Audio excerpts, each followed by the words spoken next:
with the aircraft arriving in Mogadishu on January 28th.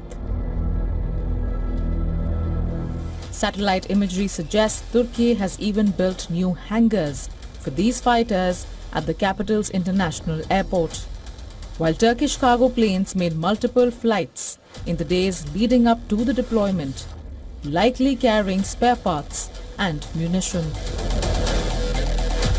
Somalia already hosts Turkey's largest military base abroad, and the F-16 arrival is being seen as part of an expanding security push. According to reports, the jets are meant to support Turkish drone strikes against the Al-Shabaab militant group and to protect Turkey's strategic and economic interests, including plans for offshore oil drilling and even a future spaceport project. Some analysts have also linked the deployment of Turkey's sharp stance against Israel after Tel Aviv recognized the breakaway region of Somaliland in late 2025. While this deployment is unusual, Ankara's reliance on the F-16 is not. Turkey has the second largest F-16 fleet in NATO and the third largest in the world. Its F-16s form the backbone of an air force that has long been built around American-made fighter jets. Yes, guys, you've seen, it has always been a concern who owns the skies in East Africa. Who owns the skies within East Africa? And when we talk about militarily owning a sky or owning the skies in East Africa, that means who has the best air power when it comes to military show, air power when it comes to military show. Not currently, before what you've just seen landing in Somali, Uganda was boasting of is it first generation or second generation Russians, Sukhoi Russian Suks. There is first or second generation, at least two of them, and they've been boasting of them as like they're on this guy.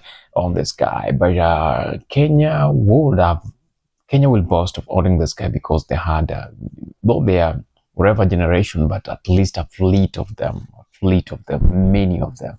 So when the Suks are taken down, because Kenya again will boast of very good air defense system, Suks are taken off, then Kenya can remain superior within the air. But now the shift has changed.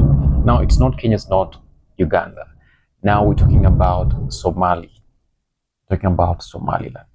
because Turkey has decided now the best way to increase our interest in our power beyond our borders, beyond the Turkey borders, or beyond Turkey borders, let's go have a foreign military base. And they're building their first military base in Somalia. Turkey is building its first military base in Somalia. Somalia in Africa. Africa knows they share a border. Somalia shares a border with Kenya. What do you think is happening? There is a strategic positioning.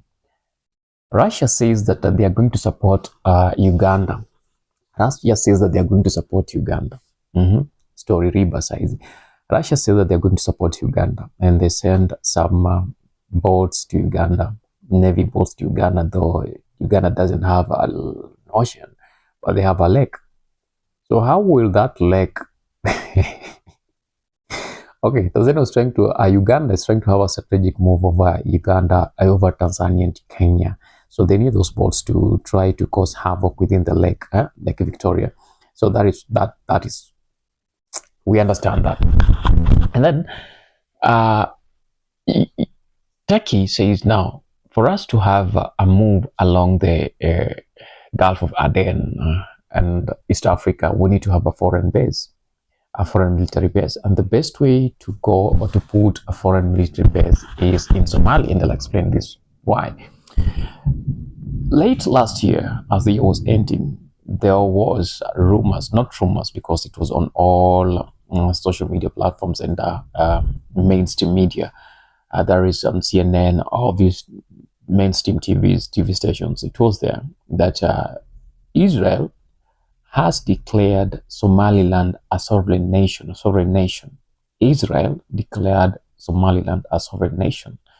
and thus expanding their first, a probability of them expanding or building their first foreign military base in Africa. Africa specifically, where? In East Africa. Is Somaliland part of East Africa? Probably part of East Africa. Yeah, it's not part of Eastern Africa, not East Africa, but part of Eastern Africa. And that they want to make sure that they're controlling the trade within that area. And for Turkey to also defend her own interest in Africa, they have to counter what Israel is doing. And with that, they had to see ahead and bring their F-16s into Somalia. But all of those F-16 are US made, because Turkey, they buy from the US, or their military softwares, they buy from the US and other nations like China, and Russia, but these are US made F-16s. And they landed in Somalia. And the purpose of them landing in Somalia is to probably create a buffer of protection for Somalia. Because Somali feels if Somaliland becomes a sovereign nation and Israel manages to build her own military bases on Somaliland, then Somalia will be under the threat of the Israeli military. That the Israeli military will penetrate into Somali and they can carry out whatever they want to carry out in Somali. So the best way, let's create a defense buffer and invite other people like Turkey to come and be part of our defense buffer. But does that really help? Because again, Israel and US, brothers, not just brothers, not blood brothers, but brothers in war and brothers in adversity. Though we've never seen Israel going in to defend the US, but we've seen US coming in several times, many times, to defend Israel. So there is a battle that might be starting soon, or might be on soon, and it will be fought on there. Remember, we've had other foreign nations having their own military bases in Africa. Djibouti is one of the countries in Africa, East Africa to be specific, Eastern Africa to be specific, that has very many foreign military bases. We have the Chinese military base, we have the US military base, we have the Italian military base, French military base, we have the Russian military base. So all of them are in Djibouti, and all of them are serving their own interest within the Strait. This is the Strait of Oman down there,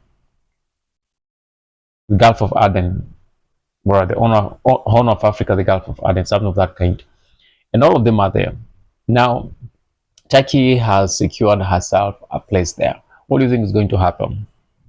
And remember, the US is also ramping up its own effort in Kenya, and now they are upgrading Manda Bay, that is in Mombasa, Manda Bay in Malindi, to the state-of-art military base. And the reason why the US are doing that is to stop all the terror activities around that area and in East Africa, so that they can easily deploy counter attacks whenever there is any terrorist activity within East Africa. And that is, to be specific, among the Al-Shabaab that has been a terror along the Boni Forest and the coastal region, not just along the coastal region, but even in Mombasa, and even sometimes come to Nairobi, beyond the coastal area. And now the US declared that they are going to completely destroy any terror activities around the world. Now that is the call. Already they're in Nigeria. They set their foot in Nigeria. There are US troops in Nigeria that are fighting Boko Haram and any other militant groups that might be storming up or standing up against anything. Yes, against anything in Nigeria. Now we have this. So what do you think is going to happen? Probably Russia will have its own military bases in Burkina Faso, along the Sahel region. Russia will build her own military bases there. So are we still in the scramble partition of Africa? Something of that sort. Yeah, very interesting. So what do you think? What do you think these guys are doing in Africa? What's so beautiful or what's so good in Africa that these guys are trying to scramble for Africa?